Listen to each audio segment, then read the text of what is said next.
हे दोस्तों नमस्कार। एक बार फिर से स्वागत है आपके अपने यूट्यूब चैनल देव जी का ट्रिक्स में। तो दोस्तों आज ये पहली क्लास होगी जो कि आपकी हिंदी साहित्य को होगी। वैसे आप लोगों ने व्याकरण के लगभग सभी वीडियो आप देखते होंगे। रात 8:30 बजे जो क्लास होती है वो आपकी हमेशा होती है और सभी एग्जाम के लिए होती है। वैसे ये भी क्लास आपकी रखी गई है जिस पर आपको हर प्रकार के क्वेश्चन होंगे, जहाँ पर आपको हिंदी साहित्य में रचनाएं वगैरह सब कुछ आपको मिलेंगे। ठीक है, आप चाहे किसी एग्जाम के TET, UP TET, C TET और रीट, है ना, चाहे जैसे आप करते हो टीजीटी, पीजीटी, सब प्रकार के लेवल के होंगे, है ना। तो आप लोग डेली का डेली क्लास लीजिएगा तो हिंदी साहित्य भी आपका पूरी तरीके से कंप्लीट हो जाएगा। तो सब लोग वीडियो को लाइक करिएगा, जितने लोग जुड़ चुके हैं वीडियो को लाइक करें, शेयर भी करें। और हम लोग क्लास के स्टार्ट करते हैं। सभी को गुड इवनिंग, सभी को नमस्कार। ठीक है, पढ़ाई पर फोकस करेंगे। चलिए तो हम लोग बिल्कुल टॉपिक से चलेंगे। हिंदी साहित्य से स्टार्ट किए तो हर एक चैप्टर को बिल्कुल अच्छे से पढ़ेंगे, फिर मिक्स टेस्ट लगाएंगे ताकि हर प्रकार का क्वेश्चन आपको कवर हो सके। ठीक है, चलिए तो यहाँ पर देखो पहला प्रश्न आपका दिया गया है जो कि सबसे बेस्ट क्वेश्चन होता है कि हिंदी साहित्य के इतिहास के लेखन की परंपरा का सूत्रपात किसने किया। चलिए पहले प्रश्न का जवाब दीजिए। हिंदी साहित्य के इतिहास लेखन की परंपरा का सूत्रपात किसने किया। चलिए आवाज आ रही थी ना, चलिए आवाज तो आ रही थी। चलिए तो यहाँ पर जवाब आ रहे हैं, ऑप्शन आ रहे हैं, सभी के कह रहे हैं इसका ऑप्शन बनेगा सी नंबर और किसी का यहाँ पर बी भी आ रहा है। चलिए प्रयास अच्छा है, कोई बात नहीं, हिंदी साहित्य है, गलत भी हो सकते हैं लेकिन आपको टेंशन नहीं लेना है। आपको यहाँ पर प्रयास करना है सही कौन सा हो जाएगा। नोट्स बनाइएगा, सब लोग नोट्स बनाइएगा। लगभग आपको 15 दिन में काफी ऐसे क्वेश्चन कवर होंगे जो आपको बार बार पूछे जाने वाले प्रश्न होते हैं। ठीक है, तो इसका राइट आंसर आपका बनेगा बी। अगर हम आपसे बात करें कि आपके किस भाषा में, तो किस भाषा में, तो आपके फ्रेंच से, क्योंकि लगभग आपके थे कहां से, तो आपके फ्रेंच से थे। ठीक है ना, तो इस कारण से अभी क्वेश्चन आपको ढेरों मिलेंगे, तो इन पर देखेगा। ये क्वेश्चन आपको नोट करना है। और अगले प्रश्न आते हैं। प्रश्न आपसे अगला है, हिंदी साहित्य के इतिहास लेखन का सर्वप्रथम प्रयास किसने किया। क्वेश्चन लगभग वही है ना, क्वेश्चन लगभग वही है। और आप प्रयास करिए कि हिंदी साहित्य के इतिहास लेखन का सर्वप्रथम प्रयास किसने किया था। चलिए तो इसका भी जवाब क्या होगा, तो यहां पर आपका गरसा दत्तासी ऑप्शन बनेगा। यहां पर आपका कौन सा, सी, गरसा दत्तासी। ठीक है, क्या है, गरसा है, गर्दा मत उड़ाइए, हम लोग तो गर्दा उड़ा रहे हैं। ठीक है, गरसा दत्तासी होगा। ठीक है, चलिए आगे बढ़ते हैं। प्रसाद से पूछा गया है, यहां पर कह रहे हैं हिंदी साहित्य के इतिहास का लेखन सर्वप्रथम किस भाषा में हुआ था। चलिए हिंदी साहित्य के इतिहास का लेखन सर्वप्रथम किस भाषा में हुआ, अंग्रेजी, फ्रेंच, जर्मनी या उर्दू। चलिए तो अभी हमने आपको बताया भी था, है ना, जो कि आपका जवाब आ रहा है सी नंबर। यहाँ पर जर्मनी दे रहे हैं और कोई फ्रेंच दे रहे हैं, कोई दिक्कत नहीं है, पहली बार है। जब दोबारा क्वेश्चन मिलेगा तो आप आंखें मूंद देंगे और जवाब दे देंगे, है ना। जवाब बन जाएगा आपका यहाँ पर आपका बी नंबर, आपकी फ्रेंच में। कैसा है, आपकी फ्रेंच भाषा में। हमने आपको बताया था कि ये जो पहला इतिहास था आपका फ्रेंच भाषा में आपको लिखा गया था। ठीक है ना, चलिए आगे आते हैं। प्रश्न आपसे अगला पूछा गया है, यहाँ पर आपसे कह रहा है कि हिंदुस्तानी साहित्य का इतिहास लिखने वाले गरसा दत्तासी किसके विद्वान थे। चलिए यहाँ पर बताना है हिंदुस्तानी साहित्य का इतिहास लिखने वाले गरसा दत्तासी किसके विद्वान थे, अंग्रेजी के, फ्रांसीसी के, स्पेनिश के, जर्मन के। चलिए जवाब देना है। इसका राइट आंसर आपका कौन सा बनेगा। चलिए यहाँ पर 5 का ऑप्शन बनेगा आपका बी नंबर, या आपके फ्रांसीसी से। तभी तो आपने फ्रेंच बोला है ना, तभी तो आपने फ्रेंच भाषा लगाया ना, तो आपका जवाब हो जाएगा कौन सा, बी हो जाएगा, आपकी फ्रांसीसी से था। ठीक है, चलिए आगे बढ़ते हैं। प्रश्न आपसे अगला पूछा गया है, यहाँ पर कह रहा है काल क्रमानुसार लिखा गया हिंदी साहित्य का प्रथम इतिहास ग्रंथ है। चलिए काल क्रमानुसार अर्थात काल के अनुसार बिल्कुल क्रम से लिखा गया ये हिंदी साहित्य का प्रथम इतिहास जो ग्रंथ है वो आपका कौन सा है। मतलब इनके अनुसार देखा जाए जो ग्रंथ लिखा गया है कौन सा लिखा गया है। चलिए यहाँ पर जवाब देना है और जवाब हो जाएगा ऑप्शन राइट, यहाँ पर 7 नंबर में। और 7 का जवाब इसका बनेगा डी नंबर। याद रखिए पहले आपको कह सकते हैं क्वेश्चन है, तो याद रखिए यहाँ पर आपका the modern vernacular literature of Hindustan. ठीक है, क्या है आपका, तो यहाँ पर याद रखिए the modern vernacular literature of Hindustan, ये कह सकते हैं इनका आपका है। ठीक है, तो 7 का ऑप्शन आपका बनेगा डी नंबर आपका हो जाएगा। ठीक है, तो यहाँ पर जवाब बनेगा आपका डी नंबर। ठीक है, अभी अभी ढेरों क्वेश्चन मिलेंगे तो आपको सब रट जाएगा। ठीक है, अभी सब रट जाएंगे, परेशान मत होइएगा। चलिए कह रहे आपसे यहाँ पर इस्तवार द ला लिटरेट्यूर इन मैदवे हिंदुस्तानी नामक हिंदी साहित्य के इतिहास ग्रंथ के लेखक क्या हैं। इसको हमने हिंदी जो रचनाएं कराया था उस समय इस क्वेश्चन को हमने कराया भी था। अगर थोड़ा सा याद अगर आ रहा होगा तो आप जवाब तुरंत दे सकते हैं इस प्रश्न का जवाब। चलिए इसका जवाब यहाँ पर आ रहा है 8 नंबर में, कह रहे हैं आपका ए नंबर होगा। चलिए काफी अच्छा प्रयास है क्योंकि इसके पहले आपने पढ़ा भी था और हमने पढ़ाया भी था। और अगर आपने पहले पढ़ा है तो याद रखिए कि आपका जवाब 100% सही होगा। एक बार में नहीं तो दोबारा को आपको जरूर शामिल हो जाएगा, ठीक है। और वैसे हमने आपको बताया है कि एक बार जो हम पढ़ा देते हैं उसको कम से कम आपको 3 बार पढ़ाते हैं। 1 महीना बाद रिवीजन होता है या 15 बाद भी रिवीजन होता है, होता जरूर रिवीजन है ना। और इनको रिवीजन कर करके तैयार किया जा सकता है, ठीक है। चलिए गुड इवनिंग सभी को, नमस्कार, ठीक है। चलिए आगे बढ़ते हैं। प्रश्न आपसे पूछा है हिंदी का प्रथम व्याकरण लिखने वाले विद्वान कौन थे। इस प्रश्न को भी हमने आपको बताया भी था और कल भी शायद बताया था, है ना। कल बताया था कि हिंदी का प्रथम व्याकरण लिखने वाले विद्वान कौन से थे। चलिए यहां पर सही जवाब देना है। सही जवाब कौन सा हो जाएगा। 9 को ऑप्शन दे रहे हैं, ऑप्शन डी दे रहे हैं, कह आपसे कामता प्रसाद गुरु हैं। और प्रयास करिए, थोड़ा सा और प्रयास करिए। इसका राइट आंसर कौन हो जाएगा। चलिए प्रयास यहाँ पर अच्छा रहा है और आपका रिजल्ट भी अच्छा आया है। इसका 9 का ऑप्शन बनेगा ए नंबर, आपके जोशुआ केटलर, है ना। जोशुआ केटलर है, इसका राइट आंसर आपका ये बनेगा। याद रखिए हिंदी का प्रथम व्याकरण लिखा है, हिंदी का प्रथम व्याकरण लिखने वाले जो विद्वान रहे हैं वो आपके जोशुआ केटलर रहे हैं। ये हमने शायद आपको कल वाले प्रश्न में हमने बताया भी था, ठीक है ना। चलिए आगे बढ़ते हैं। प्रश्न आपसे अगला पूछा गया है, यहाँ पर आपसे कह रहा है कौन सा। चलिए कह रहा है हिंदी साहित्य के इतिहास को व्यवस्थित रूप देने का श्रेय किसे जाता है।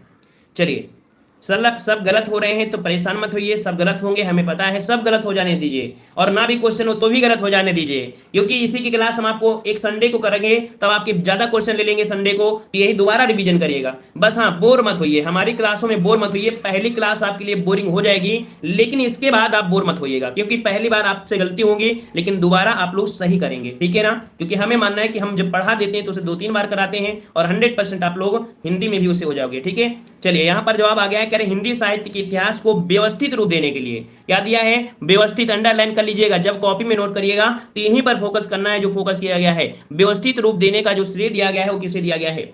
यहां पर जवाब आ रहा है ऑप्शन बी, बिल्कुल सही जवाब है। काफी लोगों को आ भी चुका है कि हिंदी साहित्य के इतिहास को व्यवस्थित रूप देने का जो श्रेय है वो आपके आचार्य रामचंद्र शुक्ल को दिया गया है। जवाब हो जाएगा आपका बी नंबर आपका हो जाएगा, ठीक है ना। और कह सकते हैं कि इन्होंने हिंदी साहित्य का इतिहास था, इस इतिहास को इन्होंने लिखा था कब, तो कह सकते हैं आपके 1929 में। कब, तो आपके 1929 में लिखा था, जो कि देखा जाए कि मूलतः नागरिक प्रचारणी सभा द्वारा प्रकाशित आपका हिंदी सागर में किया गया था, ठीक है। चलिए आगे आते हैं, प्रश्न और मिलते हैं, इन्हीं से जुड़े हुए क्वेश्चन देख लेते हैं।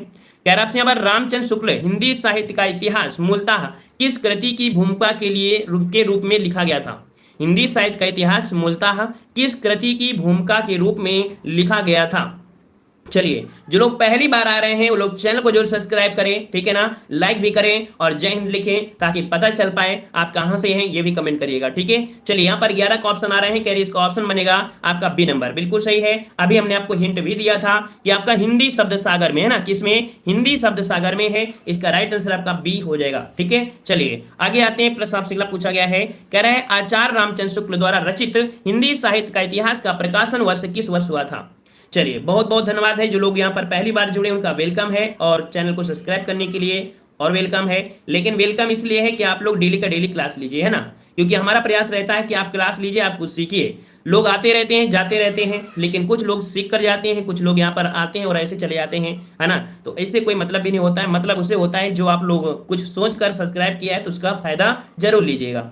चलिए यहाँ पर जो आपका 12 का जवाब आ चुका है, कह रहे हैं ऑप्शन बनेगा आपका डी नंबर। तो हमने आपको हिंट भी दिया था, है ना, हमने हिंट दिया था कि आपके 1929 में, है ना, 1929 में जो मूलतः नागरिक प्रचारणी सभा द्वारा प्रकाशित आपका हिंदी शब्द सागर की भूमिका के लिए दिया गया था, जो कि आगे परिवर्तित हुआ था, है ना, स्वतंत्र पुस्तक का नाम भी दिया गया था। चलिए आगे बढ़ते हैं। प्रश्न आपसे अगला पूछा है, अच्छा ये भी कमेंट बॉक्स में कमेंट कर दीजिएगा कि आप लोग तैयारी किसकी कर रहे हैं ना, क्योंकि काफी मिक्स होंगे, तो आप लोग तैयारी किस पर कर रहे हैं। कोई जूनियर कर रहा होगा, कोई टेट कर रहा होगा, कोई सुपर टेट कर रहा होगा, ठीक है, ये भी आप कमेंट करिएगा जिससे हमें पता भी चलता रहे। चलिए बहुत अच्छी बात है कि आप नोट भी कर रहे हैं। चलिए यहां पर देखिए आपका 13 नंबर आपको जवाब दिया है कि इनमें से वह कौन सी रचना है जिसे मूलतः हिंदी शब्द सागर की भूमिका के रूप में लिखा गया था, किंतु बाद में उसे स्वतंत्र ग्रंथ बना दिया गया। तो स्वतंत्र ग्रंथ बना दिया, कुल मिला के आपने फोकस किया था किस पर, रामचंद्र शुक्ल पर किया था। तो यहाँ पर देखो रामचंद्र शुक्ल क्या मिला है, यहाँ पर नहीं मिला है। यहाँ पर गणपत आपका दिया है, यहाँ पर भी नहीं मिला है। और भी देख लेते हैं यहाँ पर कौन सा है, तो यहाँ पर देखो आपको दिया गया है सी नंबर। सी नंबर दिया है आचार्य रामचंद्र शुक्ल की कृति है, जो कि हिंदी साहित्य का इतिहास है। इसी में देखा जाए हिंदी शब्द सागर की भूमिका के रूप में लिखा गया था, बाद में इसे क्या किया गया, स्वतंत्र ग्रंथ बना दिया गया था, ठीक है। तो जवाब बने कौन सा, यहाँ पर आपका सी राइट हो जाएगा, ठीक है। चलिए आगे, शिव सिंह सरोज का रचनाकार है, शिव सिंह सरोज का जो रचनाकार है वो आपका कौन सा है। चलिए शिव सिंह आपका कह सकते हैं, इनको सिंगर भी बोल देते हैं कभी कभी, शिव सिंह सिंगर ने, है ना, इनको शिव सिंह सरोज के नाम से भी जाना जाता है, हिंदी ग्रंथ में जो रचा है, तो आपका हो जाएगा। यहाँ पर आपका जवाब क्या बनेगा, आपका 1833 दिया है, 1830 दिया है, 1836 है, 1840 है। लेकिन याद रखिए इनमें से कोई आपका ऑप्शन सही नहीं है, इनमें से कोई ऑप्शन आपका सही नहीं है। इसका जो राइट आंसर आपका हो जाएगा वो क्या बनेगा, याद रखिए, डायरेक्ट याद रखना है 1883 में। कब, तो आपके 1883 में, ठीक है। शिव सिंह सरोज का जो रचना काल है वो 1883 ईस्वी है, जो कि शिव सिंह सेंगर ने शिव सिंह सरोज नाम से हिंदी का भाषा ग्रंथ लिखा था, ठीक है। तो आपको यहाँ पर ये पॉइंट आपको याद रखना, 1833 याद रहेगा, डायरेक्ट नोट करिएगा, 1883 आपको नोट करिएगा, 1883, ठीक है, याद रहेगा। चलिए आगे बढ़ते हैं, प्रश्न आपसे अगला पूछा गया है, यहाँ पर आपसे कह रहा है कि आंग्ल भाषा में लिखा गया हिंदी साहित्य का इतिहास, स्केच ऑफ हिंदी लिटरेचर के लेखक कौन है। याद रखिए आपके आंग्ल भाषा में आपका है, ठीक है ना, जो कि देखा जाए ये आपका स्केच ऑफ हिंदी लिटरेचर के लेखक हैं, इनका नाम बताना है। 15 का जवाब इनमें से कौन हो जाएगा। ये है आपके कौन, सब तुक्का मार रहे हैं, अच्छी बात है, हमने आपको बताया है तुक्का मारिए, मारिए तो तुक्का कम से कम, क्योंकि अगली क्लास जब इसका रिवीजन क्लास लेंगे तब आप तुक्का नहीं, आपके अंदर की आत्मा कहेगी कि हमने वीडियो कुछ देखा था और आज हमें सफलता मिलेगी, है ना। चलिए तो जवाब आपका बनेगा यहाँ पर बी, पादरी एडिस ग्रीज। क्या हो जाएगा, हिंदी साहित्य का इतिहास, स्केच आप हिंदी लिटरेचर के लेखक हैं वो आपके हैं पादरी एडिसन ग्रीव्ज हैं, ठीक है। ऑप्शन बनेगा यहाँ पर आपका बी नंबर, ठीक है ना। चलिए तुक्का मारने वाले ही सफल हो जाते हैं, कभी कभी ऐसा भी होता है, लेकिन तुक्का कौन मारता है आपको पता है, जिन लोगों ने मेहनत किया है और उसको क्वेश्चन आ नहीं रहा है तो अक्कड़ बक्कड़ बम्बे बोल 80-90 पूरे 100 झोंक देते हैं और कभी कभी आंसर भी राइट हो जाता है और कभी कभी सफलता भी मिल जाती है ना। तो तुक्का तभी मारते हैं कभी कभी ना, उनका कॉन्फिडेंस सही होता है, वो 3 ऑप्शन को हटा देते हैं फिर चौथे नंबर में आते हैं, तो ये भी बहुत बड़ी बात होती है तुक्का मारना भी, है ना। चलिए यहाँ पर 16 का जवाब दीजिए, 16 का ऑप्शन कौन सा हो जाएगा। गियर्सन कृत the modern vernacular literature of Hindustan का हिंदी अनुवाद किसने किया था। चलिए the modern vernacular literature of Hindustan का हिंदी अनुवाद किसने किया था। तो पहली बात यहां पर यह हुई कि गियर्सन ने यहां पर रचित किया था, सबसे पहले किसने किया, गियर्सन ने the modern vernacular literature of Hindustan, ठीक है। और इसका हिंदी अनुवाद जो किया था वो किसने किया, तो आपको याद रखना है डॉक्टर किशोरी लाल गुप्त। ऑप्शन बनेगा ए, डॉक्टर किशोरी लाल गुप्त हो जाएंगे, इसका जवाब बनेगा आपका ए नंबर आपका हो जाएगा, ठीक है। और इन्होंने किया था, ठीक है। और अगर हम आपसे बात करें किशोरी लाल गुप्त का जो जन्म हुआ था वो 1916 में, ठीक है। इनसे 2-3 पॉइंट आपसे बन सकते हैं, अभी क्वेश्चन मिलेंगे भी। इनका जन्म हुआ था 1916 ईस्वी में, कहां पर हुआ था, भदोही नाम सुना है, भदोही नाम सुना है कोई, ये बताइए किसी ने भदोही नाम सुना है। भदोही है कहां पर, आपके यूपी में है, कहां पर है आपके यूपी में, भदोही में। हमने यूपी जीके में आपको बताया भी था कि भदोही में जो आपकी कालीन उद्योग है, क्या है भाई, कालीन उद्योग जो आपका है वो भदोही में आपका होता है। और ये भारत की नहीं, ये विश्व में प्रसिद्ध है आपका भदोही। यहाँ के जो कालीन है वो आपके विश्व भर में यहाँ पर कह सकते हैं निर्यात किए जाते हैं, ठीक है। तो आपको ये पॉइंट याद रखेगा। आगे बढ़े, चलिए आगे आते हैं। प्रश्न आपसे अगला पूछा गया है, यहाँ पर आपसे कह रहा है कि डॉक्टर किशोरी लाल गुप्त ने इनमें से किस ग्रंथ का हिंदी अनुवाद हिंदी साहित्य का प्रथम इतिहास शीर्षक से किया है।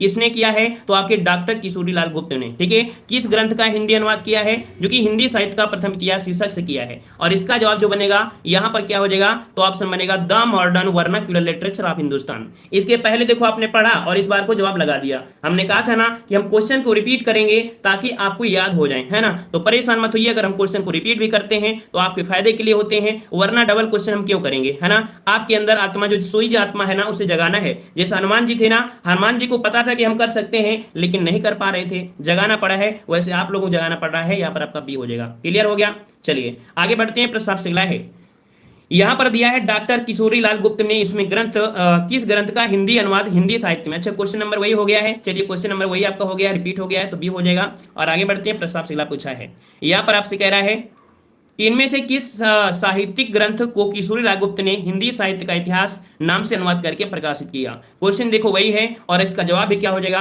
जवाब हो जाएगा D, the modern vernacular literature of Hindustan. आपका जवाब यहाँ पर आपका डी राइट हो जाएगा। क्लियर हो गया ना, अब तो गलती नहीं होगी। अब अगर आपको आएगा भी तो तुक्का तो जरूर मार लोगे, है ना। यहाँ पर तुक्का मारो वो भी सही जाएगा, ठीक है। चलिए आगे बढ़ते हैं 19 नंबर में कि the modern vernacular literature of Hindustan Hindi साहित्य के इतिहास ग्रंथ के लेखक का नाम बताइए। अभी हमने बताया, अब बताइए आप लोग, है ना। 3 क्वेश्चन रिपीट किया है, चौथा क्वेश्चन आपके लिए है। अब बताइए इसका जवाब कौन हो जाएगा। कह रहा आपसे कि the modern vernacular literature of Hindustan Hindi के ग्रंथ के लेखक पूछा है, लेखक। लेखक पूछा है, जवाब ए आ गया है, जॉर्ज गियर्सन है, बिल्कुल सही जवाब है, जॉर्ज गियर्सन है ना। इनका कन्वर्ट किया था वो दूसरे थे, श्री किशोरीलाल गुप्त थे, है ना, लेकिन जो लिखा था वो जॉर्ज गियर्सन ने लिखा ना। आपका ए हो जाएगा। चलिए, अच्छा लगा आपके जवाब देखकर कि आप लोगों ने जवाब बिल्कुल सही दे दिया। अगला दिया, the modern vernacular literature of Hindustan के लेखक कौन है? 20 का जवाब। जिन लोगों ने उस बार को नहीं सही किया है, इस बार को सही कर दीजिए, है ना, सही तो कर दीजिए कम से कम। चलिए 20 का जवाब दीजिए। तो आपका जवाब क्या हो जाएगा? सी हो जाएगा। बहुत अच्छे, यहाँ पर जॉर्ज गियर्सन, ऑप्शन आपका सी हो जाएगा। ठीक है, आज ही क्वेश्चन आपको घूमेंगे और आप कहोगे कि दोबारा अगर क्वेश्चन आप लोगे ना, कि जब दोबारा क्लास लेंगे अच्छा लगेगा, और दोबारा लेंगे क्लास तो आपको बोरिंग लगेगा। बोरिंग लगेगा क्या होगी सर जी, ये तो क्वेश्चन रिपीट हो गए हैं और ये क्वेश्चन आते हैं, है ना। चलिए, यहाँ पर दिया गया है से किस साहित्यिक इतिहास के लेखक ने काल विभाजन में कवियों के नाम का सर्वाधिक उपयोग किया है? देखिए, यहाँ पर जो साहित्य इतिहास है उसके लेखन में काल विभाजन में कवियों के नाम का सर्वाधिक जो उपयोग किया है वो किसने किया है? 22 का जवाब देना है। लाइक शेयर करते रहिए, पहली बार आए हैं लाइक शेयर करिए, और क्लास आपकी कंटिन्यू रहेगी। और हम आपको बता दें कि हर चीज जब होती है तो कंटिन्यू होती है लगभग खत्म होने तक। ठीक है, चलिए, अच्छी बात है कि जवाब आ चुका है। यहाँ पर दे रहे हैं ऑप्शन आपका ए नंबर, ये आपके मिश्र बंधु हैं। कौन है? तो याद रखिएगा, मिश्र बंधु ने काल विभाजन में कवियों के नाम का सर्वाधिक उल्लेख किया है ना। आप देखते होंगे कि इतिहास में कभी सिंधु नदी का उल्लेख हुआ है, कहीं आपके इंद्र का हुआ है। वैसे यहाँ पर जो हिंदी साहित्य का लेखन हुआ है, जब काल विभाजन होता है वहां पर ज्यादा फोकस हुआ है रामचंद्र शुक्ल के अनुसार, किसी भारतेंदु हरिश्चंद्र के अनुसार, हजाब द्विवेदी के अनुसार, है ना, ऐसे आपको होता है। तो ये किया किसने? तो आपका मिश्र बंधु ने किया है। ठीक है, क्लियर हो जाएगा। चलिए फिर आगे बढ़ देते हैं। मतलब देखा जाए लगभग आपके 5000 कवियों की स्थान दिया है, 5000 कवियों को इन्होंने स्थान दिया है। ठीक है, आगे बढ़ते हैं। प्रसाद से पूछा गया है, यहाँ पर 23 नंबर दिया है कि किस इतिहास लेखक ने अपने इतिहास ग्रंथ में लगभग 5000 कवियों का विवरण दिया है? देखो, क्वेश्चन अभी हमने आपको बताया और क्वेश्चन आपके सामने आ चुका है। अब आप समझ गए कि पहला क्वेश्चन आपका आता है तो दूसरे क्वेश्चन का आंसर वही होता है। अब ये तुक्का नहीं मारना है, ये समझना कि ये हमको आ चुका है ना। चलिए, तो किस इतिहासकार लेखक ने अपने इतिहास ग्रंथ में लगभग 5000 कवियों का विवरण दिया है? और आपका जवाब आ चुका है। अब तो किसी गलती नहीं होना चाहिए, आपका मिश्र बंधु हो जाएगा, है ना। चलिए, ताली भी बजाते रहिए, जो लोग सही करते रहे, है ना, हंसते रहिए, खेलते रहिए, तो क्लास तैयार हो जाएगी पूरी तरीके से और याद हो रहेंगे। चलिए, बताया गया है कि मिश्र बंधु विनोद नामक हिंदी साहित्य के इतिहास लेखकों के नाम। मिश्र बंधु विनोद नामक हिंदी साहित्य के इतिहास लेखकों नाम कौन है? इन्होंने मुख्य रूप से 3 पर फोकस किया है, वो आपके कौन कौन है उसको हम बता देते हैं ताकि दोबारा को आप गलती नहीं करेंगे। ठीक है, 24 का ऑप्शन बनेगा बी, जो कि काफी लोगों का आ गया है। गणेश बिहारी मिश्र हैं, श्याम बिहारी मिश्र हैं और आपके सुखदेव बिहारी मिश्र। ठीक है, जवाब बनेगा क्या? तो यहाँ पर बनेगा आपका बी नंबर। मतलब आपके कह सकते हैं गणेश बिहारी मिश्र, श्याम बिहारी मिश्र और सुखदेव बिहारी मिश्र हैं। और वहीं पर देखा जाए तो मिश्र बंधु विनोद के 4 भाग हैं। याद रखिए, अगर क्वेश्चन ये क्वेश्चन पूछे कि मिश्र बंधु विनोद के जो भाग हैं वो आपके कितने हैं, तो आपके 4 भाग हैं। कितने हैं? 4 भाग हैं। प्रथम 3 भागों का जो प्रकाशन हुआ था वो आपकी 1913 में हुआ था। ठीक है, प्रथम जो आपके 3 भाग उनका प्रकाशन हुआ था 1913 में हुआ था। इनका जो चौथा भाग था वो 1934 में। कब? तो आपका 1934 में प्रकाशित किया गया था चौथा भाग। ठीक है, अभी क्वेश्चन मिलेगा जो कि आपके सामने आ चुका है। आप प्रयास करिए यहां पर सही कौन सा हो जाएगा। चलिए, अब यहां पर देखो, इसके पहले बताया है, दूसरे क्वेश्चन का जवाब आप लोगों को देना है। सर क्लियर नहीं दिख रहा, आप प्रयास करिए, क्लियर दिखेगा। हमारी तरफ से पूरी तरीके से क्लियर है, आपके यहाँ पर थोड़ा रिफ्रेश करिए, क्लियर हो जाएगा। ठीक है, चलिए, मिश्र बंधु विनोद का चौथा भाग कब प्रकाशित हुआ? यहाँ पर 25 का जवाब देना है और अच्छा लगा होगा इस प्रश्न का जवाब देकर, है ना। जवाब आ रहा है यहाँ पर आपका कौन सा? ए नंबर आपका हो जाएगा। ठीक है, चलिए आगे बढ़ते हैं। प्रश्न आपसे अगला पूछा गया है, यहाँ पर आपसे कह रहा है मिश्र बंधु विनोद कितने भागों में प्रकाशित हुआ है? चलिए, यहां पर बताइए, मिश्र बंधु विनोद कितने भागों में प्रकाशित हुआ है? चलिए, इस प्रश्न का जवाब दीजिए। सही जवाब कौन सा हो जाएगा? सर बहुत अच्छा लग रहा है पढ़ने में, अच्छी बात है, अच्छा लगना चाहिए, है ना। चलिए, मिश्र बंधु विनोद कितने भागों में प्रकाशित हुआ है? देखो, जब हमने हिंदी की क्लास स्टार्ट किया था फुल टेस्ट वाली, तब काफी लोगों को अच्छा नहीं लगा था, लेकिन आज देखा जाए तो कम से कम इसमें से 3000 इतने बच्चे हैं जिनको 100% क्लियर है कि वो हम कोई भी पेपर कभी भी पाएंगे क्लियर कर लेंगे। वैसे ये भी क्लियर हो जाएगा, ये भी क्लियर होगा। 15 दिन का समय तो आपको देना पड़ेगा ना, हमारे पास 15 दिन का समय देंगे, हिंदी साहित्य को धुआं कर देंगे, आपको परेशानी नहीं होगी। ठीक है, चलिए, तो यहाँ पर मिश्र बंधु विनोद के जवाब हमने आपको बताया कितने भाग थे, तो आपके 4 भाग थे। 4 भाग थे ना, जिसमें से हमने आपको बताया है कि इनके 3 भाग जो प्रकाशित हुए थे, ये प्रकाशित हुए थे कब? आपके 1913 में, है ना, गलती मत करिएगा, 1913 में प्रकाशित हुए थे 3 भाग, और एक चौथा भाग जो प्रकाशित हुआ वो 1934 में प्रकाशित हुआ था। क्लियर हो गया। चलिए आगे बढ़ते हैं। प्रश्न आपसे अगला पूछा गया है, कह रहे हैं आचार्य रामचंद्र शुक्ल ने प्रथम उत्थान का समय कब से कब तक निर्धारित किया है। मतलब आचार्य रामचंद्र शुक्ल ने जो प्रथम उत्थान किया है हिंदी साहित्य में, वो कब से कब तक का उत्थान माना है। चलिए यहाँ पर 28 का जवाब देना है और 28 का ऑप्शन जो बनेगा वो सही कौन सा बन जाएगा। प्रथम उत्थान जो माना है इन्होंने, माना है ऑप्शन आपका यहाँ पर बनेगा आपका सी नंबर। ठीक है, कोई बात नहीं है, इसका जवाब हम आपको बताते हैं, अगले जवाब आप दे दोगे। यहाँ पर है 1868 से लेके 1893 की ईस्वी के समय को आचार्य रामचंद्र शुक्ल ने प्रथम उत्थान का समय बताया है। याद रहेगा ये पॉइंट। अच्छा, द्वितीय उत्थान कब हुआ था? ये तो आपका प्रथम उत्थान है, ठीक है ना, हिंदी साहित्य में ये प्रथम उत्थान है। दूसरा उत्थान आपका क्या था? तो सेकंड वाला क्वेश्चन आपका पूछा जाता है, उसको भी याद रखिएगा कि 1893 से। ठीक है, कब? तो आपके 1893 से, जहां से एंड हुआ है वहीं से स्टार्टिंग हुआ है दूसरा वाला। ठीक है, जैसे वाचन होते हैं ना संविधान में, वैसे आपका ये है। तो 1893 से आपके 1918, कितना? 1918, ये इनका जो समय था वो दूसरा उत्थान था। ठीक है, दूसरा उत्थान था, तो ये भी पॉइंट आपको याद रखना है। ठीक है ना। और जब आगे आए थे तो उस समय भारतेंदु हरिश्चंद्र के प्रभाव में आके आ गए थे, क्योंकि 1918 आ गया, लगभग भारतेंदु की यहाँ पर एंट्री होने वाली है ना। चलिए आगे आते हैं, प्रश्न आपसे पूछा गया है, यहाँ पर आपसे कह रहा है काशी नागरी प्रचांडी सभा की स्थापना हुई थी। चलिए यहां पर देना है, यहां पर देना है काशी नागरी प्रचांडी सभा की स्थापना किस वर्ष हुई थी। जवाब देते रहना है, लाइक शेयर करते रहना है। चलिए 32 का ऑप्शन दे सकते हो, क्योंकि हमने बहुत बार पढ़ाया है आपको कि काशी नागरी प्रचांडी सभा की स्थापना जो हुई थी वो आपकी हुई थी। 32 का ऑप्शन आ चुका है, यार ऑप्शन बनेगा यहाँ पर बी नंबर, बिल्कुल सही है। 1893 कब? तो आपकी 1893 में हुई थी। अब इसको याद कैसे रखना है, कैसे याद रखना है? तो अभी हमने बताया कि जो आपके रामचंद्र शुक्ल थे, इनका द्वितीय उत्थान जो शुरू हुआ था वो 1893 से। कब? तो 1893 से स्टार्ट हुआ था और कहां तक गया था? 1918 तक गया था ना, 1918 तक दिया गया था। अब देखो कहां पर हुई है, ये देखिए। तो नागरी प्रचांडी सभा की स्थापना कब हुई थी? जब आचार्य रामचंद्र शुक्ल का द्वितीय उत्थान शुरू हुआ था। ठीक है, याद रहेगा। चलिए आगे बढ़ते हैं, प्रश्न आपसे अगला पूछा गया है, यहां पर आपसे कह रहा है आपसे नागरी प्रचांडी सभा की स्थापना कब हुई। चलिए, जिन लोगों ने पहले सही कर लिया था और कुछ लोगों ने गलत किया था, अब वो लोग जो लोगों ने गलत किया था अब इसको सही कर लीजिए, है ना। एक रोटी खाना जरूरी है, खुशी मनाइए, एक रोटी खा लीजिए, कम से कम सही हुआ, भले ही दूसरी बार सही हुआ, हुआ कि नहीं हुआ? क्वेश्चन हम ही ने दिया है, डबल किया है, लेकिन सही तो करना है। चलिए, तो यहाँ पर जवाब आ गया है, कह रहे 33 का ऑप्शन बनेगा बी। तो चलिए बिल्कुल सही है, ऑप्शन बी को लॉक कर देते हैं। अब सही हो गया, पहली बार में नहीं होगा, दोबारा में तो होगा ही ना। चलिए, सीढ़ी धीरे धीरे क्रॉस करने से छत पे पहुंच सकते हैं, और अचानक पहुंचेंगे तो दिक्कतें होंगी, पैर टूट जाएंगे, फिर बैठे रहेंगे कुछ दिन। चलिए, कह रहे हिंदी शब्द सागर का प्रकाशन किस संस्था ने किया था। हिंदी शब्द सागर का प्रकाशन किस संस्था ने किया था?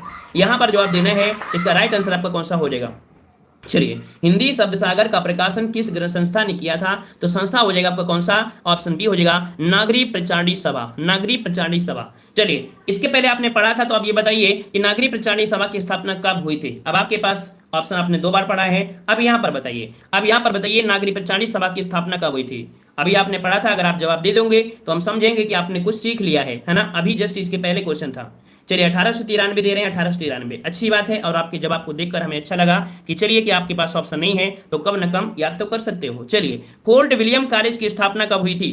फोर्ट विलियम कॉलेज की स्थापना कब हुई थी? यहां पर 38 का जवाब देना है। 38 का ऑप्शन कौन सा हो जाएगा सही? चलिए 38 का ऑप्शन देना है और 38 का जवाब देना है। सही जवाब इनमें से कौन सा हो जाएगा? यहाँ पर आपका जवाब जो हो जाएगा 38 का ऑप्शन आपका ए बनेगा। यहाँ पर आपका 1800 ईस्वी में। ठीक है, फोर्ट विलियम कॉलेज की स्थापना कब हुई थी? तो आपकी 1800 ईस्वी में हुई थी। कब हुई थी? 1800 ईस्वी में। अगर आपसे पूछे कि डेट, तो हमने आपको डेट भी बताया था कि 10 जुलाई 1800 को आप कह सकते हैं आपकी इसकी स्थापना आपकी हुई थी। क्लियर हो गया है। चलिए आगे बढ़ते हैं, प्रश्न आपसे पूछा गया है, यहाँ पर आपसे कह रहा है कलकत्ता में स्थापित फोर्ट विलियम कॉलेज के संस्थापक कौन थे। कलकत्ता में स्थापित फोर्ट विलियम कॉलेज के जो संस्थापक थे वह कौन थे? चलिए यहाँ पर जवाब देना है। सही जवाब कौन सा हो जाएगा? सर आप ही नहीं जुड़ेंगे टाइम ना लगेगा। अच्छा, आप लोगों को टाइम नहीं लगेगा हमसे मिलने के लिए, मतलब हमसे होली मुबारक बोलने के लिए आप लोगों का टाइम नहीं लगेगा? ऐसे कैसे आप लोग स्टूडेंट हो? हमसे मिलने के लिए होली में आप लोग एक 5 मिनट के लिए लाइव नहीं आओगे? इतना मस्त हो जाओगे होली खेलने में। चलिए बताइए 39 का जवाब देना है। जवाब यहाँ पर आ रहा है, कह रहे हैं ऑप्शन आपका बनेगा ए नंबर। बिल्कुल सही जवाब है, प्रयास भी अच्छा है और आपका जवाब भी अच्छा है। जवाब हो जाएगा जॉन गिलक्राइट। कौन थे? आपका जवाब बनेगा ए नंबर, है ना। कौन सा बनेगा? ए नंबर आपका हो जाएगा, ए नंबर। ये आपके थे जॉन गिलक्राइट थे। ठीक है, आगे आते हैं, प्रश्न आपसे अगला पूछा गया है, इसी से जुड़ा हुआ क्वेश्चन है कि सदल मिस्र की भाषा की विशेषता क्या है। सदल मिस्र, नासकेतो पाख्यान सुना होगा, है ना। तो सदल मिस्र की भाषा की जो विशेषता है वो आपकी कैसी थी? पूर्वीपन थी या उर्दू की प्रमुखता थी, सहज व प्रवाहमयी भाषा थी या किस्सा गोई थी, कैसी थी? जवाब देना है। नया क्वेश्चन है, परेशान मत होना है, ठीक है। चलिए, बहुत दिनों बाद आप लाइव देख रहे हैं तो अच्छी बात है कि लाइव आ गए हैं। चलिए, जवाब यहाँ पर आपका ए आ रहा है। याद रखिए, इसका राइट आंसर आपका बनेगा कि सदल मिस्र की जो भाषा की जो विशेषता थी वो आपकी कैसी थी? ये थी आपकी कैसी? पूर्वीपन। कैसी थी? पूर्वीपन थी, पूर्वीपन आपकी थी। मतलब देखा जाए तो आपके बिहार से, ठीक है, आपके बिहार प्रांत के जो आपका शाहाबाद जिला है वहां की पड़ती है आपकी धुड़ी जावा गांव, ठीक है, वहां पर आपका जवाब है, वहां के ब्राह्मण थे। जवाब आपका ए हो जाएगा, ठीक है। और भी क्वेश्चन आपको मिलेंगे, परेशान मत होइए। आपका दिया गया है क्वेश्चन, कह रहा है प्रेम सागर किसकी रचना है? प्रेम सागर किसकी रचना है?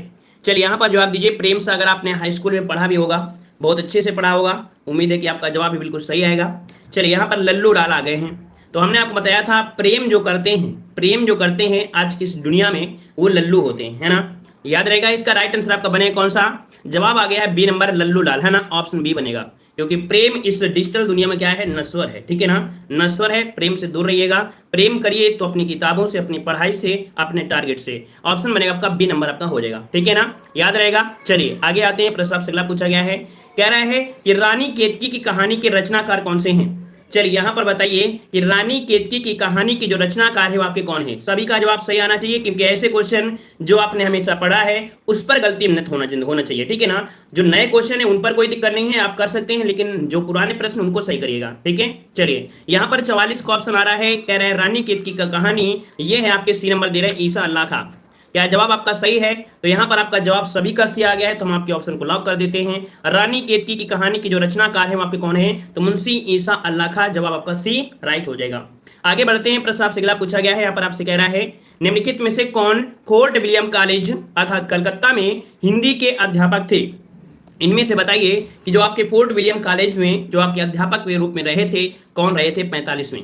चलिए, यहाँ पर देना है इंशाअल्लाह खां, सदल मिश्र, राजा लक्ष्मण सिंह या सदा सुखलाल। चलिए, यहाँ पर जवाब देना है और आपका जवाब आ रहा है, कह रहे हैं ऑप्शन बी होगा और किसी का डी भी हो रहा है। याद रखिए, नहीं पढ़ा है तो आज पढ़ लीजिएगा। यहाँ पर जो ऑप्शन बी है सदल मिश्र, ठीक है। कौन? तो आपके सदल मिश्र ये फोर्ट विलियम कॉलेज के क्या रहे हैं? हिंदी के अध्यापक भी आपके रहे थे, ठीक है। चलिए आगे बढ़ते हैं। प्रश्न आपसे अगला पूछा गया है, यहाँ पर आपसे कह रहा है इनमें से कौन कलकत्ता के फोर्ट विलियम कॉलेज से संबंध थे? चलिए, यहाँ पर 46 का जवाब देना है।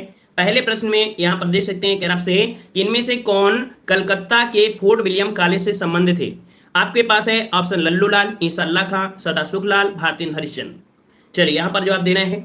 चलिए, यहाँ पर जवाब देना है और इसका ऑप्शन आपका आया है सी नंबर, कह रहे हैं इसका ऑप्शन बनेगा सदा सुखलाल।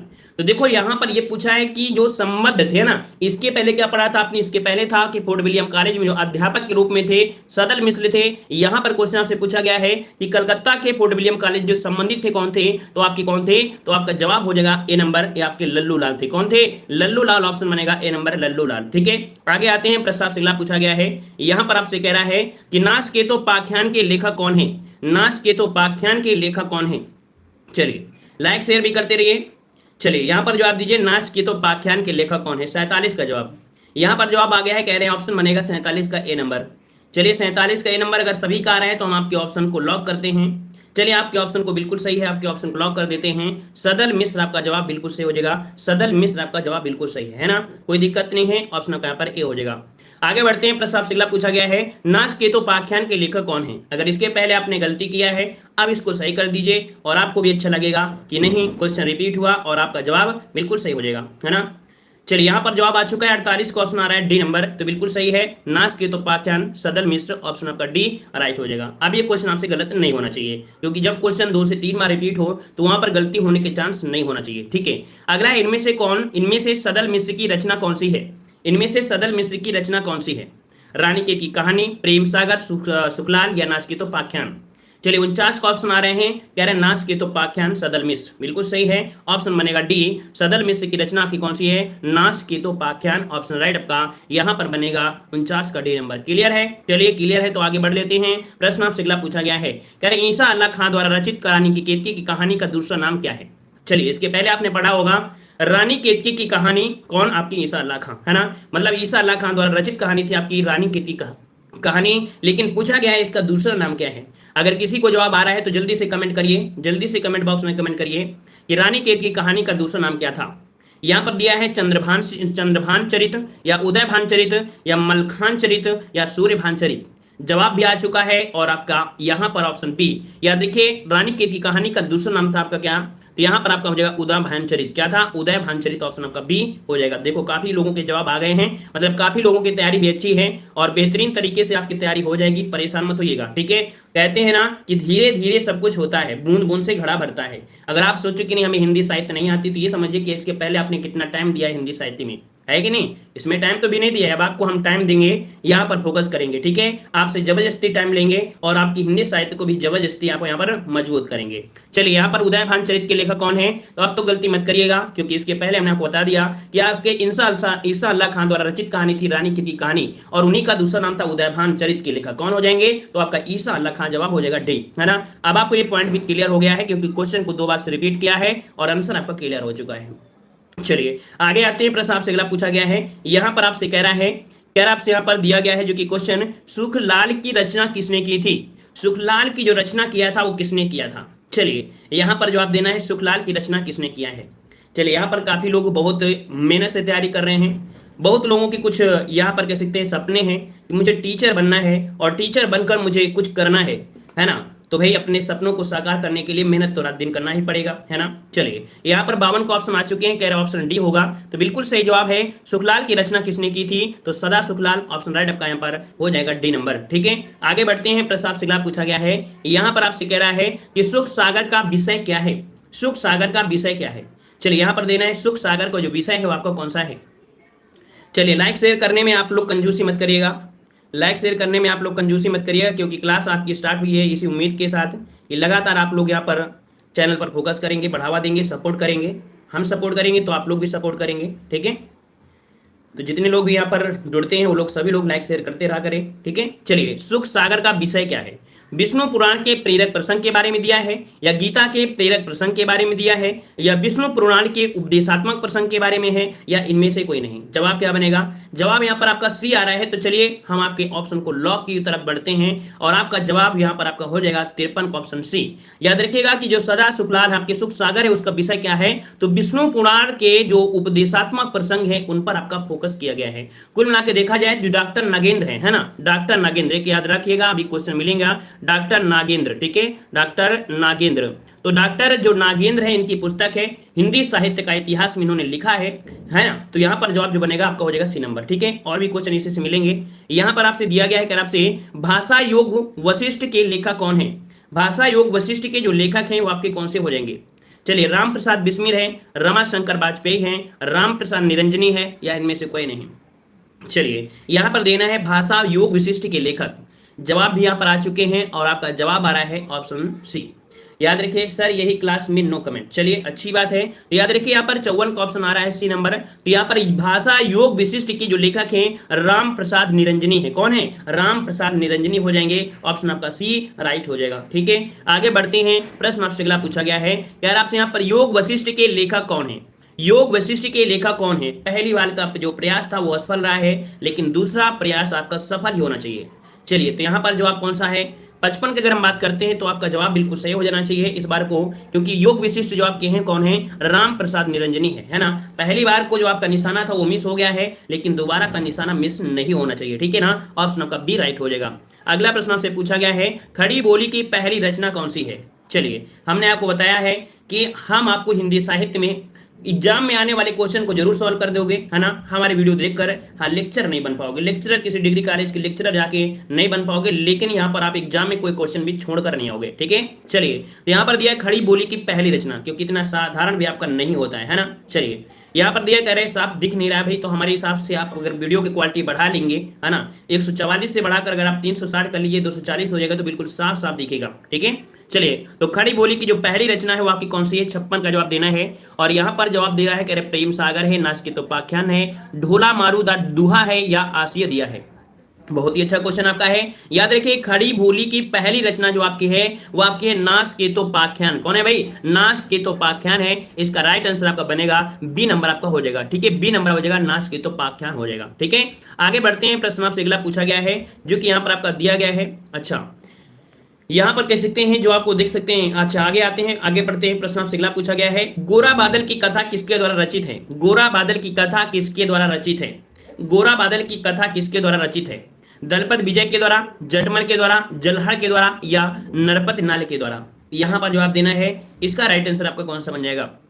चलिए यहां पर जवाब हो जाएगा कौन सा? ऑप्शन बनेगा यहां पर आपका ऑप्शन बी हो जाएगा आपके जटमल के द्वारा। कौन है? गोरा बादल की कथा जो आपकी है वो आपकी जटमल के द्वारा है। किसके द्वारा है? तो आपकी जटमल के द्वारा आपका ये है। ठीक है, ऑप्शन बनेगा आपका कौन सा? बी नंबर आपका हो जाएगा। ठीक है, और कह सकते हैं कि इनकी एक पुस्तक भी थी, वो आपके 1623 ईस्वी में जटमल के द्वारा आपकी गोरा बादल की कथा थी, उसमें से उल्लेख किया गया था। ठीक है, आगे आते हैं, प्रश्न आपसे अगला पूछा गया है जो कि यहाँ पर दिया है, खड़ी बोली में जो खड़ी शब्द है उसका सर्वप्रथम प्रयोग किसने किया था? देख सकते हैं यहां पर आपको दिया गया है, क्या कह रहा है? खड़ी बोली में जो खड़ी शब्द आपका है इसका प्रयोग सर्वप्रथम किसने किया था? चलिए बताइए, खड़ी शब्द का जो प्रयोग किया गया है वो किसके द्वारा किया गया है? सदर मिश्र के द्वारा, भोलानाथ तिवारी के द्वारा, लल्लूलाल के द्वारा या महादेव बाहरी के द्वारा? जवाब क्या बनेगा? जवाब यहाँ पर सी दे रहे हैं, कह रहे इसका ऑप्शन सी होगा। और प्रयास करिए क्योंकि इसका ऑप्शन सी तो नहीं है और कोई ऑप्शन हो सकता है। चलिए और बताइए, इसका ऑप्शन सी नहीं है लेकिन दूसरा ऑप्शन देना है। यहां पर आपका जवाब बनेगा ए नंबर, यहां पर आपकी सदर मिश्र। ठीक है, खड़ी बोली में जो खड़ी शब्द है इसका उल्लेख किया, कह सकते हैं सर्वप्रथम जो प्रयोग किया था वो आपकी सदर मिश्र ने किया था। किसने किया था? सदर मिश्र ने किया था। ठीक है, याद रहेगा, याद रहेगा। ठीक है ना, कह सकते हैं कि 1803 ईस्वी में, ठीक है 1803 ईस्वी में, 1803 ईस्वी में इसका प्रयोग पहली बार किया गया था। ठीक है, आगे बढ़ते हैं, प्रश्न आपसे अगला पूछा गया है जो कि आपसे कह रहा है कि खड़ी बोली का पहला प्रयोग किसके द्वारा किया गया? चलिए यहां पर जवाब दीजिए, खड़ी बोली का पहला प्रयोग किसके द्वारा किया गया? 59 का जवाब देना है, यहां पर सही जवाब देना है। उसके पहले था खड़ी, है ना, उसके पहले था खड़ी जो आपका शब्द है उसका प्रयोग किसने किया था? वो प्रयोग आपका था सदर मिश्र के द्वारा। लेकिन यहां पर बोला गया है खड़ी बोली का प्रयोग किसके द्वारा किया गया? खड़ी बोली का प्रयोग किसके द्वारा किया गया? तब आपके पास जवाब क्या बनेगा? याद रखिए, खड़ी बोली का सर्वप्रथम प्रयोग जो किया गया, पहला प्रयोग जो किया गया था वो किया गया था आपके जॉन गिलक्राइस्ट। ठीक है, किसके द्वारा? जॉन गिलक्राइस्ट, जॉन गिलक्राइस्ट के द्वारा आपका किया गया था। और कह सकते हैं सदर मिश्र को भी जाता है, इसमें से कह सकते हैं कि इसका जो नामकरण का श्रेय जाता है गिलक्राइस्ट को भी जाता है और आपके सदर मिश्र को भी जाता है। अगर आपके ऑप्शन में अगर ये आपके ना होते गिलक्राइस्ट तो आप आपके किसको लगा देते? सदर मिश्र को भी आप लगा सकते थे। ठीक है, कोई टेंशन आपका नहीं है ना, क्योंकि दोनों लोगों ने साथ में यहाँ पर आपका नामकरण किया था। ठीक है ना, 1803 ईस्वी में किया था। ठीक है ना, चलिए नामकरण कहाँ हुआ था? अगर ये पूछे कि नामकरण कहाँ हुआ तो आपको क्या देना है? आपको देना है कि आपके फोर्ट विलियम कॉलेज जिसकी स्थापना 1800 ईस्वी में की गई थी, उसी कॉलेज में, उसी यहाँ पर फोर्ट विलियम कॉलेज में इस शब्द की उत्पत्ति की गई थी। ठीक है, चलिए आगे आते हैं, प्रश्न आपसे अगला पूछा गया है, कह रहा है आधुनिक हिंदी साहित्य के इतिहास में राजा द्वय के नाम से विख्यात दो रचनाकार कौन है? यहां पर बताइए, आधुनिक हिंदी साहित्य के इतिहास में राजा द्वय के नाम से विख्यात दो जो रचनाकार है वो आपके कौन से हो जाएंगे? विख्यात दो रचनाकार कौन है? चलिए 60 का जवाब देना है। ऑप्शन आपको दिया गया है राजा लक्ष्मण सिंह और राजा अधिकारमण प्रसाद सिंह। दूसरा है राजा शिव प्रसाद सितारे हिंद और राजा राधिका रमण प्रसाद। तीसरा है राजा लक्ष्मण सिंह और राजा शिव प्रसाद सितारे हिंद। आपका जवाब बनेगा जो कि आपका जवाब है ऑप्शन सी, राजा लक्ष्मण सिंह और राजा शिव प्रसाद सितारे हिंद आपका जवाब बन जाएगा राइट। ठीक है ना, कहा जाता है कि फारसी पढ़े लिखे लोगों ने जन भाषा को, फारसी है ना, कह सकते हैं कि फारसी पढ़े लिखे लोगों ने जन भाषा को फारसी शब्दों में बोझिल कर दिया था। ठीक है, तो यहाँ पर जो जवाब हो जाएगा वो ऑप्शन आपका सी हो जाएगा। ठीक है ना, चलिए आगे आते हैं, प्रश्न आपसे अगला पूछा गया है जो कि यहाँ पर आपका दिया गया है कौन सा? हिंदी के प्रथम गद्यकार कौन थे? हिंदी के प्रथम गद्यकार कौन थे? ठीक है, चलिए यहाँ पर जवाब देना है 61 नंबर में कौन सा हो जाएगा? हिंदी के प्रथम गद्यकार बालकृष्ण भट्ट, लल्लूलाल, भारतेंदु हरिश्चंद्र या राजा शिव प्रसाद सितारे हिंद। क्या जवाब बनेगा? चलिए यहां पर आपको जवाब देना है, सही जवाब कौन सा हो जाएगा? यहां पर देखिए, हिंदी के प्रथम गद्यकार माने जाते हैं आपके लल्लूलाल को। किसको? लल्लूलाल को माना जाता है। अगर आप नोट्स बनाएंगे, क्वेश्चन को नोट करेंगे तो ही आपको फायदा मिलेगा, अन्यथा कोई फायदा आपको नहीं मिलने वाला है। ठीक है ना, नोट्स बनाइए और फोकस करिए और जितना पढ़ाएं तो आपके पास जो भी बुक हो उससे आप रिवीजन करिए, एक चैप्टर के अनुसार आप पढ़ाई करिए, थोड़ा थोड़ा जरूर पढ़िए। ठीक है ना, तो वहां पर आपको फायदा भी मिलेगा, नहीं तो फिर क्या मतलब निकलेगा, है कि नहीं? चलिए ऑप्शन आपका हो जाएगा लल्लूलाल। आगे आते हैं, प्रश्न आपसे अगला पूछा गया है, यहाँ पर आपसे कह रहा है आदिकाल की प्रमुख प्रवृत्तियां। आपके पास दूसरा चैप्टर आपका शुरू हो चुका है। दूसरा चैप्टर आपका कौन सा है? आदिकाल की साहित्य की प्रमुख प्रवृत्तियां। ठीक है ना, तो पहला प्रश्न आपके सामने दिया गया है, कह रहा आपसे यहाँ पर कि किस विद्वान ने हिंदी साहित्य के प्रारंभिक काल को वीर गाथा काल का नाम दिया है? चलिए हमें बताइए कि किस विद्वान ने हिंदी साहित्य के प्रारंभिक काल को वीर गाथा काल का नाम दिया है? जॉर्ज गियर्सन ने, आचार्य रामचंद्र शुक्ल ने, राहुल साकृत्यायन ने या डॉक्टर रामकुमार वर्मा ने? जवाब क्या बनेगा? चलिए यहाँ पर जवाब आ गया है, कह रहे हैं ऑप्शन बी बनेगा। चलिए अच्छी बात है, अगर आपने पहचाना है और आपने जवाब लगाया है तो बिल्कुल सही होगा। यहाँ पर ऑप्शन बी हो जाएगा। आचार्य रामचंद्र शुक्ल ने प्रारंभिक काल को, जो कि हिंदी साहित्य का प्रारंभिक काल है, उसे वीर गाथा काल की यहाँ पर नाम दिया है। ठीक है ना, अब कुछ नाम दिए हैं, इन्हीं से क्वेश्चन बनेंगे, इन्हीं के सभी क्वेश्चन बनेंगे। इनको यहाँ पर पढ़ लीजिए, 8 9 आपके हैं, 9 है, और इन्हीं से क्वेश्चन जितने भी होंगे, अभी जितने भी क्वेश्चन होंगे सभी यहीं से बनेंगे। पहला दिया गया है कि आपके कह सकते हैं हिंदी साहित्य में देख सकते हैं कि प्रारंभिक काल का जो विभाजन हुआ भिन्न भिन्न नामों से आपको किया गया है। ठीक है ना, तो यहाँ पर देखिए आपका जो प्रारंभिक काल है तो आपके गियर्सन ने क्या कहा है, तो आपकी चारण काल का है। क्या कहा है, चारण काल का है। वहीं पर आपके मिश्र बंधु ने क्या बोला है, प्रारंभिक काल का है, प्रारंभिक काल। ठीक है ना, गणपति गुप्त ने क्या बोला है, तो आपका प्रारंभिक काल भी का है। ठीक है ना, तो ये 2 पॉइंट आपको याद रखना है कि प्रारंभिक काल किसने कहा है, मिश्र बंधु और आपके गणपति गुप्त ने कहा है। वहीं पर आपके आचार्य रामचंद्र शुक्ल ने क्या बोला है, तो आचार्य रामचंद्र शुक्ल ने यहाँ पर वीर गाथा काल का है। ठीक है, वीर गाथा काल आचार्य रामचंद्र शुक्ल ने। राहुल सक्रात्यायन ने क्या कहा है, तो सा यहाँ भी है, सामंत यहाँ भी है, तो याद रखिएगा कि आपके राहुल सक्रात्यायन ने सिद्ध सामंत काल का है, सिद्ध सामंत काल। ठीक है, अगला है कि महाप्रसाद द्विवेदी ने बीज वपन काल का है। ठीक है, बीजपन काल होता है, बीज वपन काल का है। विश्वनाथ प्रसाद ने वीर काल का है, और हजरत प्रसाद द्विवेदी ने आदिकाल यहाँ पर का है। ठीक है ना, और डॉक्टर रामकुमार वर्मा ने इसे चारण काल या कह सकते हैं संधि काल का है। ठीक है, यहाँ पर देख लीजिए और निगाह एक बार मारिए, है ना। गियर्सन ने चारण काल, मिश्र बंधु ने प्रारंभिक, और डॉक्टर गणपति ने क्या कहा है, तो आपकी प्रारंभिक काल हो गया है। आचार्य राम शुक्ल वीर गाथा काल, सक्रात्यायन सिद्ध सामंत काल, महाप्रसाद द्विवेदी, ये क्वेश्चन आपका बार बार पूछा जाता है, बीजप्पन काल किसने कहा है, तो आपके महाप्रसाद द्विवेदी ने। ठीक है, विश्वनाथ मिश्र ने वीर गाथा काल, हजरत द्विवेदी ने आदिकाल, वहीं पर आपके डॉक्टर रामकुमार वर्मा ने चारण काल या संधि काल। ठीक है, अब इसी से जुड़े आपके क्वेश्चन यहाँ पर लीजिए। पहला सवाल इसी के सामने आपका है, आदिकाल के नामकरण से संबंधित कौन सा युग्म अशुद्ध है। चलिए थोड़ा सा अगर आपने ध्यान दिया होगा तो इस प्रश्न का जवाब आप लोग सही दे सकते हैं, है ना। चलिए यहाँ पर जवाब देना है, सही जवाब क्या हो जाएगा। गुड इवनिंग सभी को, गुड इवनिंग। चलिए यहाँ पर जवाब है आपका दिया गया है कि आदिकाल के नामकरण से संबंधित कौन सा युग्म आपका अशुद्ध है। पहला पॉइंट आपका दिया है बीजपन काल, कह रहा है मिश्र बंधु दिया है। तो क्या बताइए कि हमने बीजपन काल बोला है क्या, हमने तो कहा है बीजपन काल जो दिया है वो महावीर प्रसाद द्विवेदी ने दिया है। किसने, महावीर प्रसाद द्विवेदी ने दिया है। मतलब आपका जो पहला प्रश्न है वही यहाँ पर आपका क्या हो गया, गलत हो गया। ठीक है, दूसरा दिया है सिद्ध सामंत काल, राहुल सक्रात्यायन ने दिया है। संधि काल एवं चारण काल जो कहा है वो आपके डॉक्टर रामकुमार वर्मा ने। वीर गाथा काल दिया है रामचंद्र शुक्ल ने। क्लियर हो गया। चलिए तो फिर आगे बढ़ लेते हैं। प्रश्न आपसे अगला पूछा गया है, कह रहे हिंदी साहित्य के प्रथम काल को वीर काल किसने कहा है।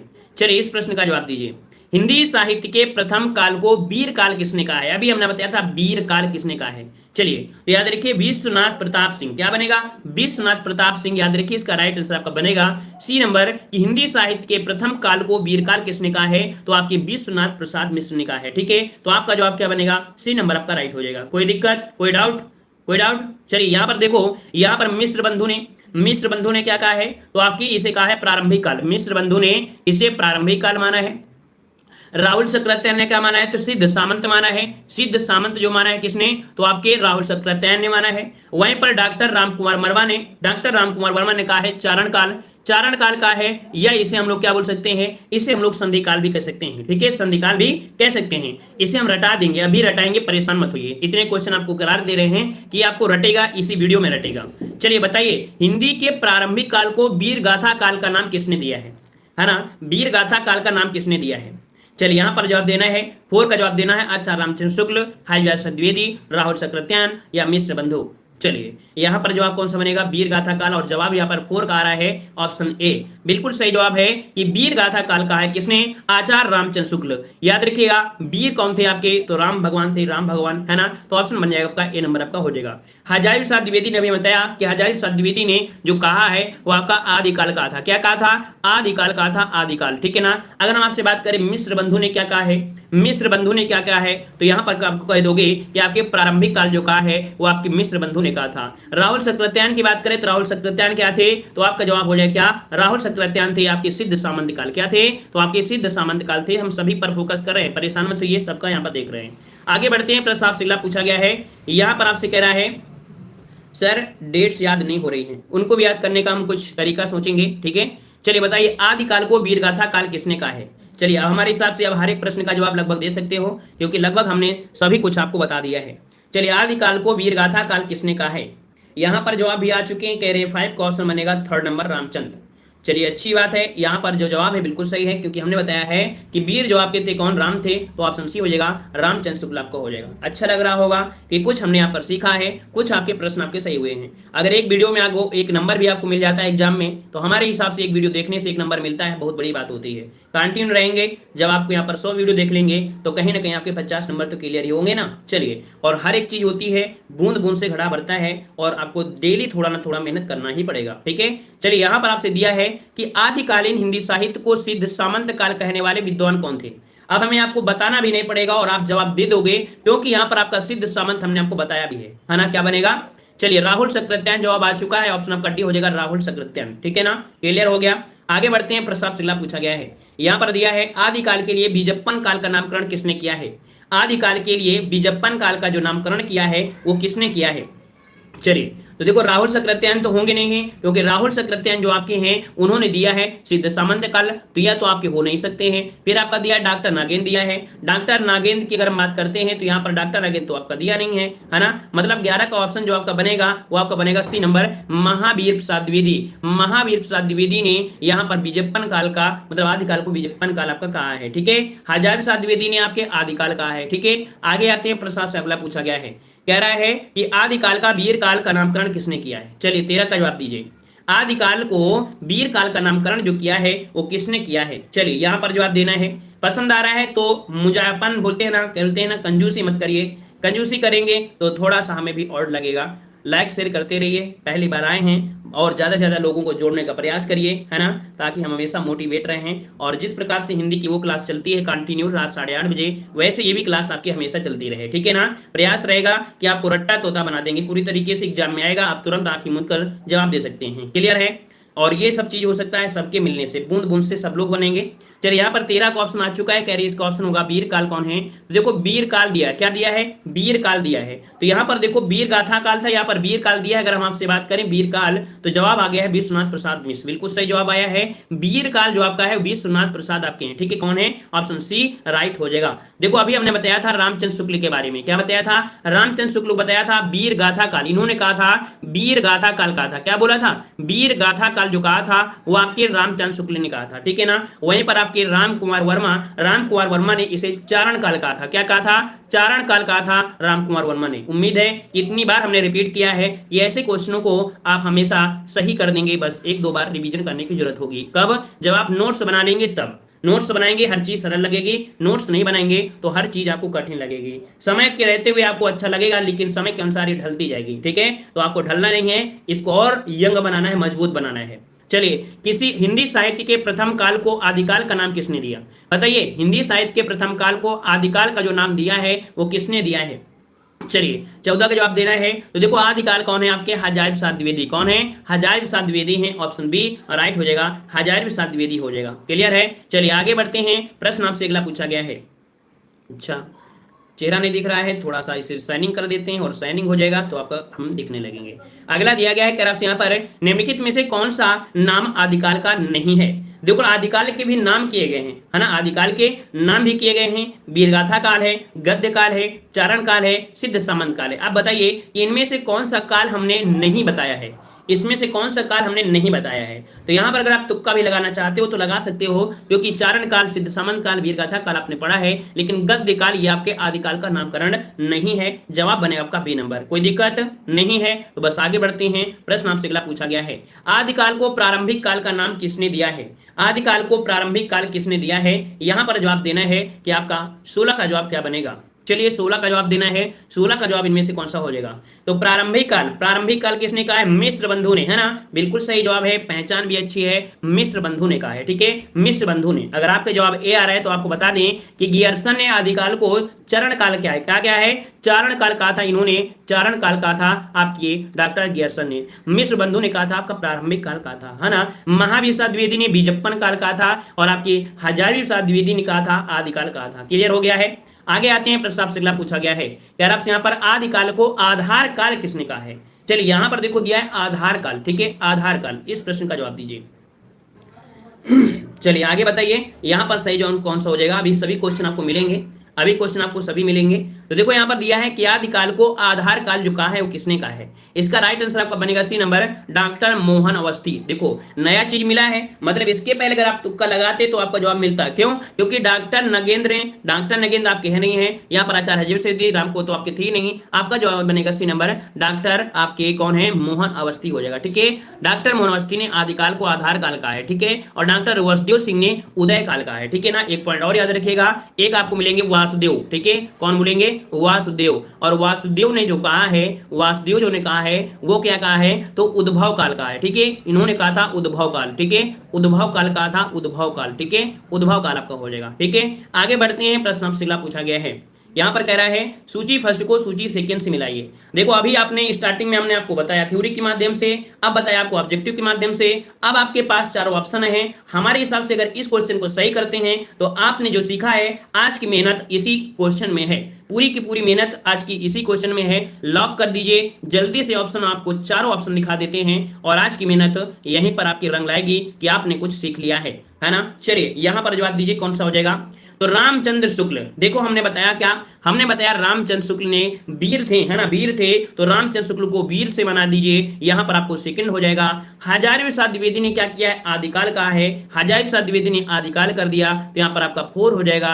राहुल सक्रात्यार ने सिद्ध सामंत कहा है, तो इसका आपको 3 हो जाएगा। मिश्र बंधु ने क्या कहा है, तो मिश्र बंधु ने प्रारंभिक काल का है, क्या बोला है, प्रारंभिक काल का है, तो ये आपका फर्स्ट हो जाएगा। तो आपके पास ऑप्शन कहीं पर है भाई, ऑप्शन आपका है सेकंड, फोर्थ, थर्ड और आपका फर्स्ट, बिल्कुल सही है, ऑप्शन डी आपका राइट हो गया। उम्मीद है ये पॉइंट आपको पूरी तरीके से क्लियर हो गए होंगे, कोई डाउट अब आपको नहीं होगा। ठीक है, कोई डाउट तो नहीं है ना, कोई डाउट आपको नहीं होना चाहिए, नहीं होना चाहिए। तो एक क्वेश्चन और आपके पास है, कह रहा है इनमें से किस साहित्यिक को इनमें से किस साहित्यिक इतिहासकार ने अपने इतिहास ग्रंथ में हिंदी के गद्य साहित्य को गद्य का आविर्भाव, गद्य का प्रवर्तन, गद्य का प्रसार, गद्य की वर्तमान गति नामक खंडों में विभक्त करके विवेचित किया है।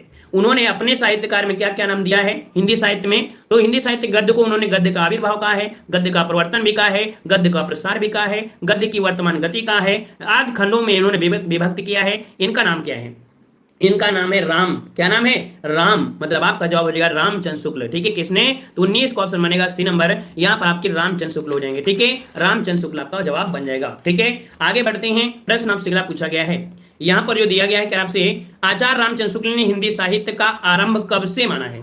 आचार्य रामचंद्र शुक्ल ने हिंदी साहित्य का जो आरंभ माना है वो कब से माना है। आंसर भी आपको दिख गया है, कोई डाउट नहीं है, क्योंकि हमने दिखाया है ताकि आपको दिखे और आप जवाब ला सके। यहां पर इस भी नहीं है, यहां पर संवत है। ठीक है, विक्रय संवत आपका है 1050, याद रखिए ये क्वेश्चन इसी रूप में आपको मिलता है। ठीक है, तो 1050 संवत में आपका है, याद रखिए यहाँ पर 2-3 पॉइंट इनकी जरूरी थी, इस कारण से आंसर आपको दिखाया गया है।